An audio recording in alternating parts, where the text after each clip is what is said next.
जा सालो नतुन नगरनि सात्रबृधा clubo khaijakha kaisa blood donation camp a salo bebage krok thamji borok rekha blood donation manjakha BJP ni state president Rajiv Bhattacharya mayor Deepak Majumdar amchani former MLA Dilip Das te kumun ojamarok দেখুন আমরা জানি বিগত 2-3 মাস যাবত আমরা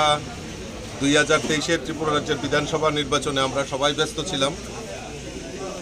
তো নির্বাচন শেষ হওয়ার পর নতুন মন্ত্রিসভা গঠিত হওয়ার পর মাননীয় মুখ্যমন্ত্রী প্রফেসর ডক্টর মানিক সাহাজি মুখ্যমন্ত্রী হওয়ার পর উনি দেখলেন ওনার সামনে সবচেয়ে বড় চ্যালেঞ্জ যেটা সামনে আসলো সেটা হলো আমাদের ব্লাড ব্যাঙ্কগুলোতে রক্তের অভাব দেখা দিয়েছে। তাই রাজ্যের মাননীয় মুখ্যমন্ত্রী আহ্বান করেছেন সমাজের প্রত্যেকটা অংশের নাগরিকদের কাছে যাতে আমরা সেই রক্তদানে যাতে আমরা ব্রতী হই, এই রক্ত সংকট থেকে যাতে আমরা মুক্ত হতে পারি, তার জন্য সমাজের সমস্ত মানুষের কাছে উনি আহ্বান করেছেন। তার ডাকে সাড়া দিয়ে আমাদের ভারতীয় জনতা পার্টির যুব মোর্চা, মহিলা মোর্চা সমস্ত এবং ভারতীয় জনতা পার্টির প্রত্যেকটি কার্যকর্তা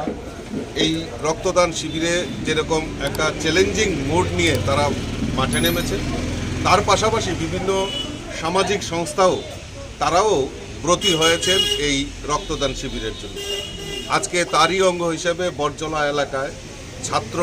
ছাত্রবৃন্দ যে ক্লাব অর্গানাইজেশন রয়েছে ওনারাও এই রক্তদানের মতো মহৎদানের কাজে তারা ব্রতী হয়েছেন। আমার সঙ্গে আমার এই এলাকায় যিনি আমাদের প্রার্থী ছিলেন ভারতীয় জনতা পার্টির প্রাক্তন বিধায়ক এবং আমাদের ত্রিপুরা রাজ্যের বিশিষ্ট চিকিৎসক ডক্টর